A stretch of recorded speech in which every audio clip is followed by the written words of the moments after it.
मैं कुछ करके यहाँ से जाना चाहती हूँ ताकि मेरी माँ को ये ताना सुनना ना पड़े। मैंने कॉलेज में स्टूडेंट पॉलिटिक्स की।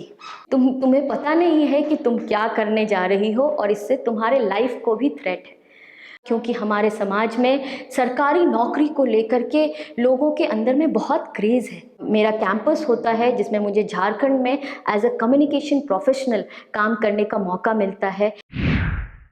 नमस्कार, मैं दिव्या गौतम आज आपसे एक बिहार की एक मिडिल क्लास फैमिली से आने वाली एक आम लड़की के बारे में और उनकी मदर के जर्नी के बारे में मैं आपसे शेयर करना चाहूँगी, ताकि जो महिलाएं आज बिहार में जो महिलाएं हैं जो ऊंचे सपने देख रही हैं और वो आगे बढ़ना चाहती हैं, वो हमारी जर्नी से कुछ सीख सकें और अपने जर्नी में कुछ आगे और बढ़ सकें। मेरी स्कूलिंग सहरसा ज़िले से हुई। मैंने वहाँ तक 5th क्लास तक मैंने वहाँ पढ़ाई की और 5th क्लास के बाद मेरी माताजी ने ये डिसीजन लिया कि उनको पटना आना है, जहाँ मेरी बुआ रहती थी। ऐसी मदर जिनकी बस 3 बेटियां हैं, उनको हर रोज़ इस समाज में ताने सुनने पड़ते हैं कि बेटियों को पढ़ाने के लिए पटना जाने की क्या ज़रूरत है। और इस डिसीजन की वजह से मेरी माताजी पे बहुत कमेंट किए गए, लोग हंसे कि बेटी की पढ़ाई के लिए पटना जा रही है, इनको तो पटना देखने का मन है और इनको खर्चे करने का मन है, इस वजह से ये पटना जा रही। उस डिसीजन की वजह से आज हम तीनों बहनें अपने अपने सेक्टर्स में, अपने अपने एजुकेशंस में आज यहाँ तक पहुँचे हैं और आज हम तीनों ही जिस फील्ड में हम काम करना चाहते हैं उस फील्ड में काम कर रहे हैं। मैं अभी असिस्टेंट प्रोफेसर हूँ पटना वुमेंस कॉलेज में। मेरी बहन फाइनेंस मैनेजर हैं जीविका में और छोटी बहन यंग प्रोफेशनल हैं सोशल ऑडिट सोसाइटी में। तो हम तीनों बहनों की जर्नी सहरसा से आने के बाद शुरू होती है और समय के साथ 10th पास करने के बाद जैसे सभी घरों में ये एक सोच होती है कि कोई अगर बहुत अच्छा है पढ़ने में या कोई अच्छी जगह पे पढ़ाई कर रहा है तो उसे साइंस और मैथमेटिक्स ही लेना चाहिए इंजीनियर और डॉक्टर बनने के लिए। और मैं एक इंजीनियर की बेटी होने की वजह से मेरे ऊपर ये दबाव था कि मैं इंजीनियरिंग करूं और मुझे साइंस और मैथ्स पसंद भी थे, लेकिन मुझे एकेडमिक्स में साइंस में जाने का मन था, ना कि मैं इंजीनियरिंग करना चाहती थी। लेकिन एक पीयर प्रेशर होने की वजह से, घर के माहौल की वजह से मैंने साइंस लिया और 12th में मेरे बहुत अच्छे मार्क्स नहीं आए। और इस समय में मेरी माताजी को मुझे बहुत सुनने को मिला कि क्या हुआ, यहाँ जा कर के क्या हुआ। मुझे मात्र 63.5% मार्क्स आए हैं 12th में और इस वजह से मुझे बहुत उस समय में एक डिप्रेशन का फेज़ मुझे झेलना पड़ा कि उन लोगों का कॉल आना, अच्छा इस चीज़ में आपका AIEEE में नहीं हुआ, और इसको एंजॉय करने वाले लोग भी आपके लाइफ में होंगे। तो इस फेज से निकलना कि मतलब मुझे ये करना है या नहीं करना है, इस डिसीजन को लेने में मुझे बहुत वक्त लगा। एक इंसान जो आपके लिए हर अप्स एंड डाउन में आपके साथ खड़ी होती हैं वो होती है माँ। मैंने बहुत सारे ऐसे एग्ज़ाम्स जो 12th के पास बाद दिए जाते हैं, जैसे कि AIEEE, IIT, जो हर 12th मैथमेटिक्स लेने के बाद लोगों का सपना रहता है, मैंने सब में डिस्क्वालीफाई हो गई। और ये डिस्क्वालीफाई होने से इस बात से मुझे बहुत तकलीफ़ नहीं थी, इस बात से ज़्यादा तकलीफ़ थी कि मैंने अपने माँ और अपने जो परिवार का जो सपना था मैं पूरा नहीं कर पाई। और इस बात से बहुत सारे स्टूडेंट जूझते होंगे आज भी, लेकिन इस बात का हमें हमेशा ध्यान रखना चाहिए कि आप अपने परिवार का सपना तभी पूरा कर सकते हैं, अपने समाज का सपना तभी पूरा कर सकते हैं जब आप खुद खुश हों।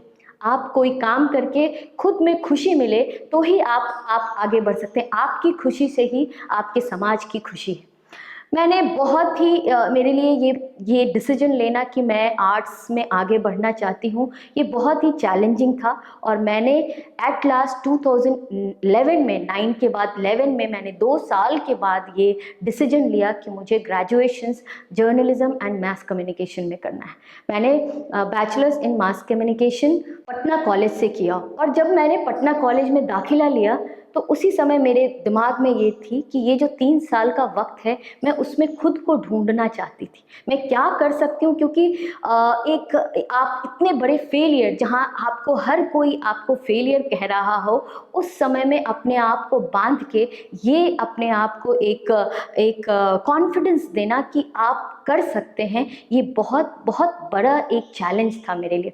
मैंने ग्रेजुएशन फर्स्ट ईयर में ही थिएटर करना स्टार्ट किया, और थिएटर करने से मुझे जो कॉन्फिडेंस मिली कि मैं अपने आप को लोगों के सामने स्टेज पे दिखा सकती हूँ, मैं अपने आप को प्रेजेंट कर सकती हूँ, ये कॉन्फिडेंस मुझे थिएटर से आया।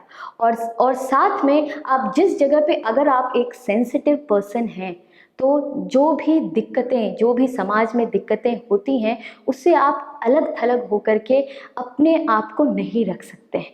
मैंने कॉलेज में स्टूडेंट पॉलिटिक्स की, और वहाँ पे आई गेस कि 23 साल बाद या 27 साल बाद वहाँ पे student union election, Patna university student union election होता है, और मैं वहाँ पे एज अ प्रेसिडेंशियल कैंडिडेट एक ऑर्गेनाइजेशन से मैं अपना नाम फाइल करती हूँ। तो ये डिसीजन भी लेना मेरे लिए बहुत चैलेंजिंग था, और लोगों को भी, एक महिला को के ऊपर इतना भरोसा करना कि उसको प्रेसिडेंट के लिए चुनाव लड़ सके, ये हर वक्त सबके मन में एक दुविधा थी कि ऐसा अगर प्रेसिडेंट के लिए ये खड़ी हो रही है तो लोग क्या एक महिला को वोट देंगे। और मैं जब घर में आई तो मेरे पिताजी ने बोला कि तुम्हें पता भी है कि तुम्हारे सामने जो इलेक्शन लड़ रहे हैं वो कौन है?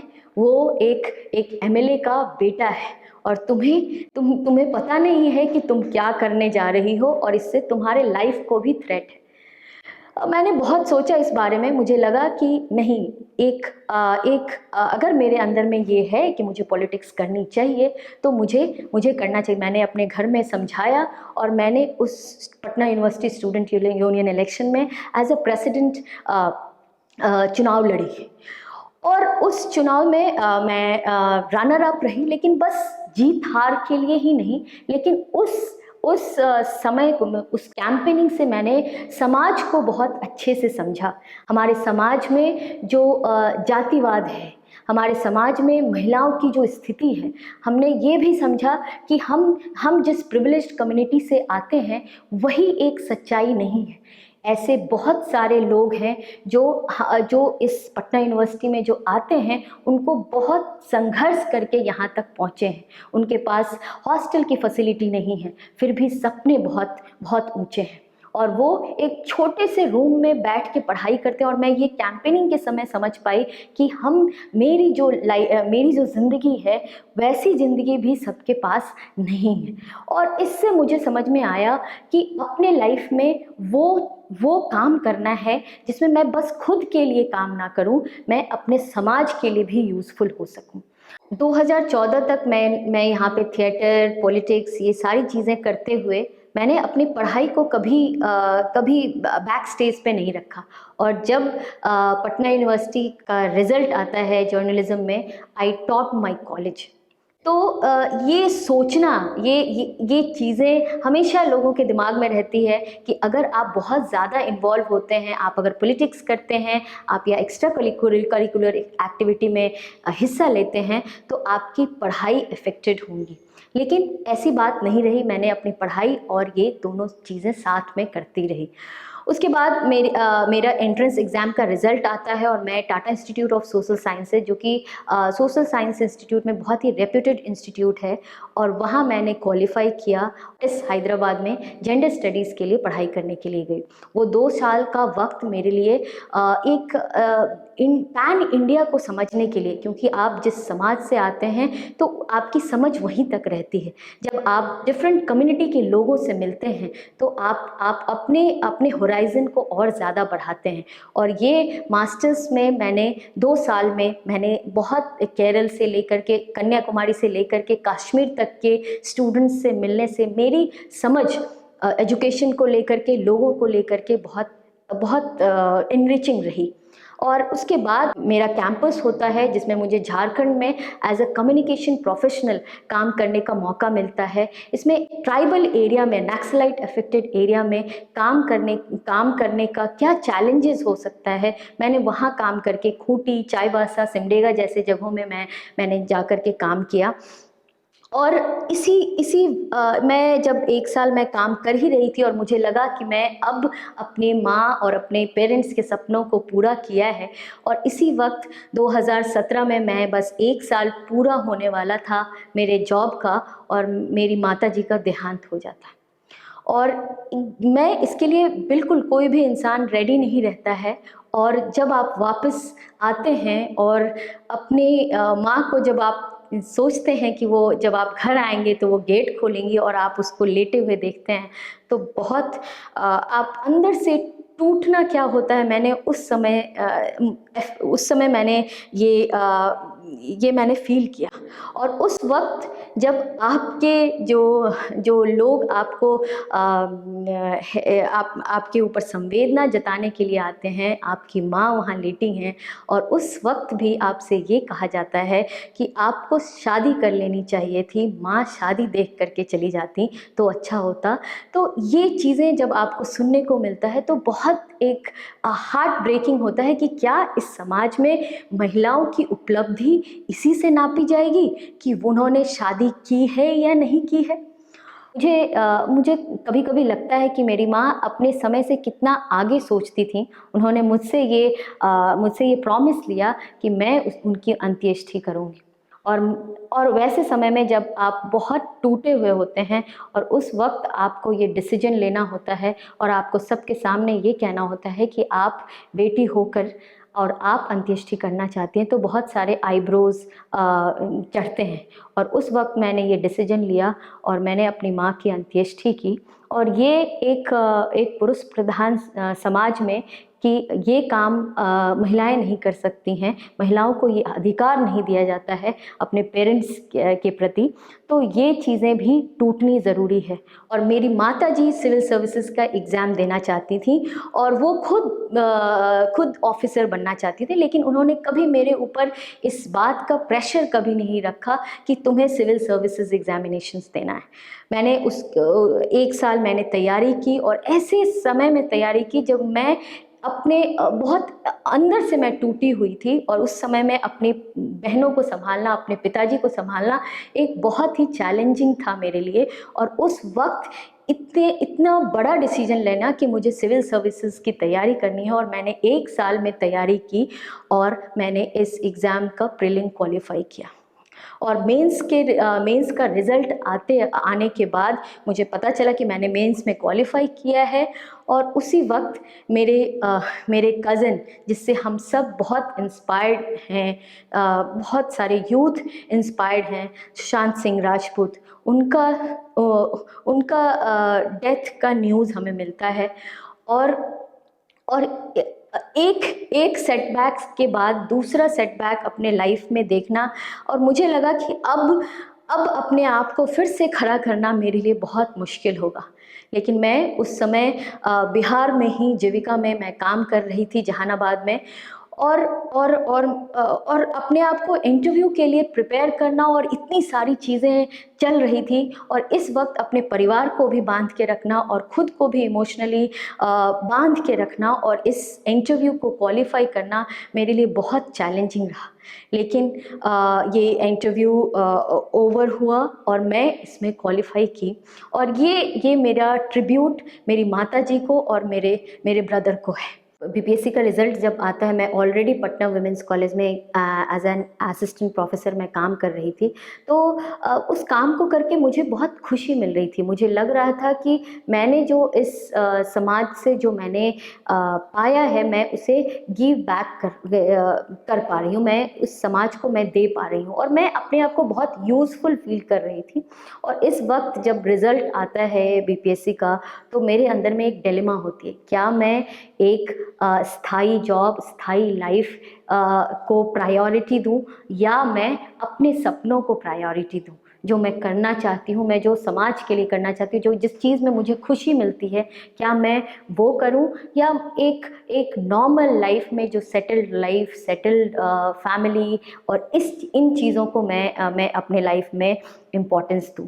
तो ये बहुत डिलेमा भी था, जब आपके डिसीजन को लेकर के बहुत लोग क्वेश्चन कर रहे हैं, और उस वक्त मैंने ये डिसीजन लिया कि मैं अगर 1000 रुपये भी अपने जीवन में कमाना चाहती हूँ, मैं अपने लाइवलीहुड के लिए कुछ करना चाहती हूँ, तो वो कितना भी कम क्यों ना हो, मैं पढ़ा करके ही अपने लाइवलीहुड को चलाना चाहती हूँ।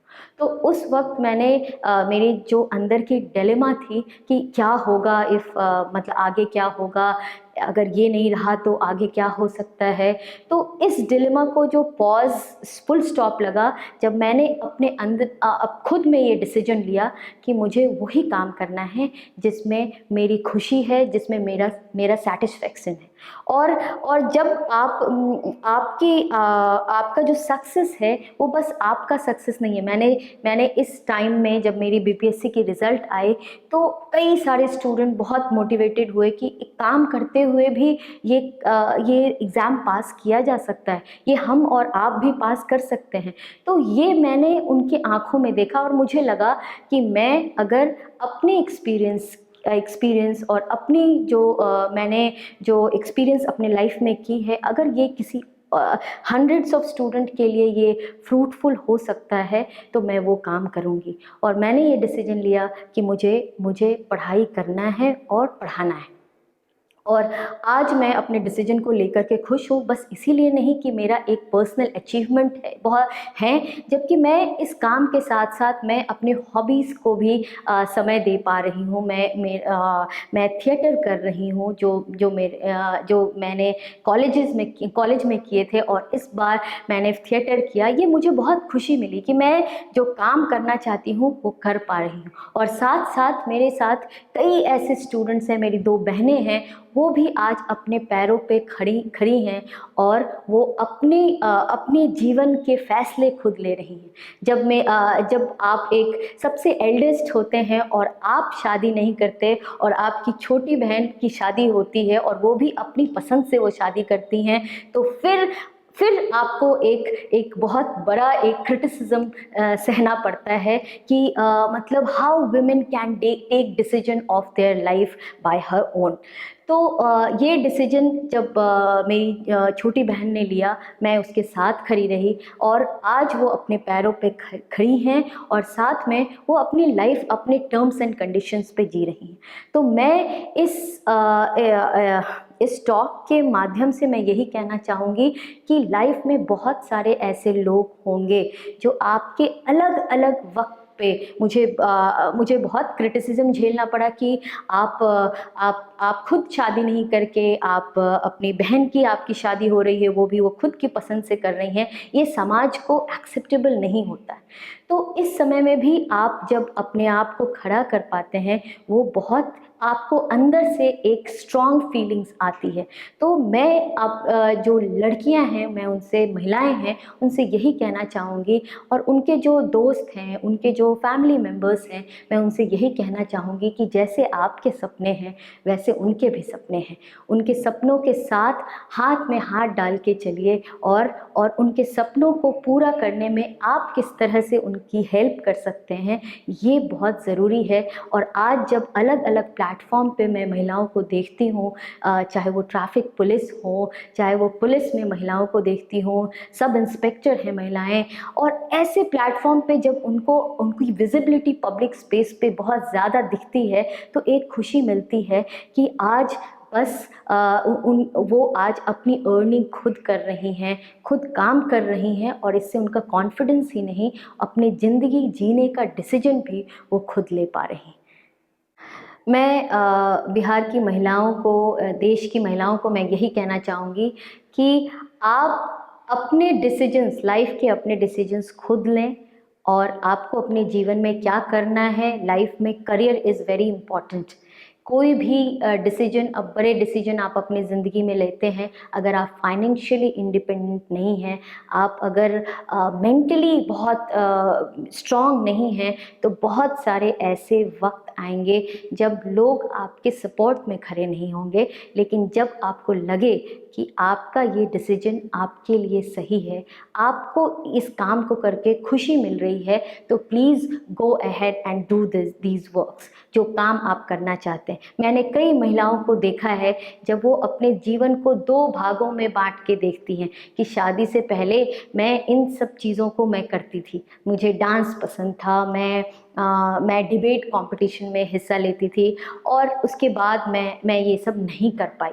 तो ये जो लाइफ में जो ये डाइकोटमी जो क्रिएट होता है, shaadi is a very beautiful institutions if you are into it. आपके साथ एक पार्टनर है जो कि आपकी मदद अगर करें तो आप बहुत आगे तक पहुंच सकती हैं। और मैं आज बस महिलाओं को ही नहीं, मैं उन पुरुषों को भी कहना चाहूँगी जो आपकी मित्र हैं, आपकी पार्टनर हैं, आपकी लाइफ पार्टनर हैं, आपकी बेटी हैं, आपकी बहन हैं, उनके लाइफ में अगर आप इम्पोर्टेंट रोल प्ले करते हैं, उनको आगे जैसे कहा जाता है कि कोई पुरुष अगर कुछ लाइफ में अचीव करते हैं तो उनके पीछे महिलाएं होती हैं, उसी तरह ये कहने का भी मौका मिले कि अगर महिलाएं आगे बढ़ रही हैं तो उसके पीछे बहुत सारे ऐसे पुरुष हैं जो उनको आगे बढ़ा रहे हैं। तो ये अगर हम लोग दोनों कोई मिल कर के चलें, अगर घर के कामकाज में अगर दोनों पति पत्नी एक साथ काम करें,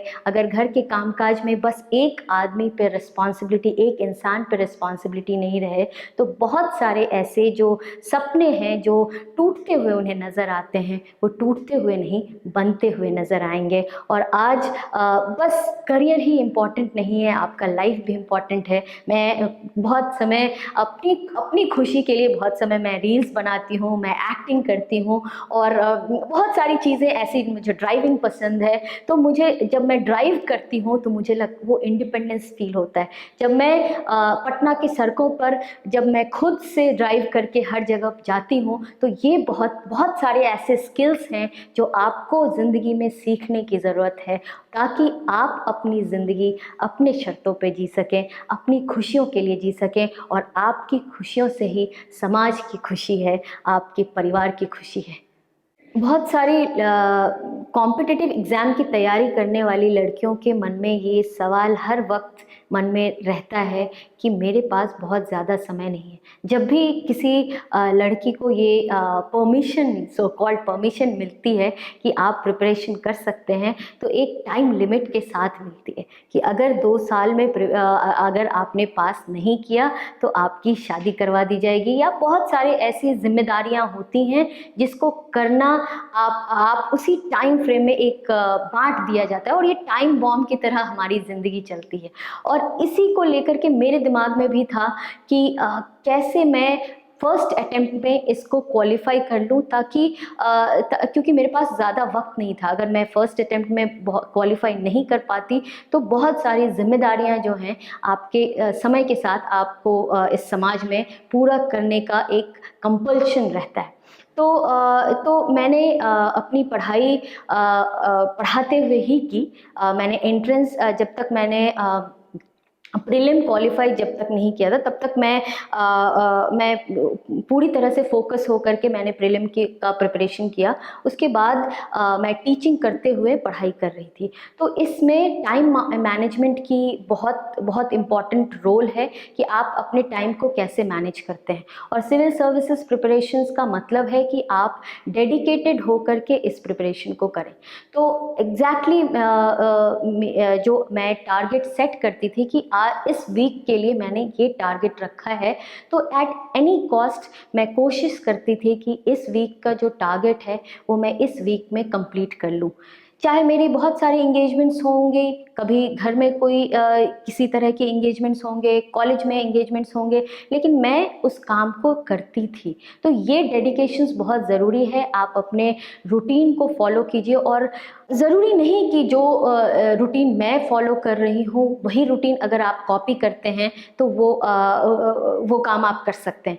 लेकिन ज़रूरी ये है कि आपने जो अपने लिए सेट किया है, टारगेट सेट किया है, वो एक टाइम लिमिट के साथ आपको करना होगा।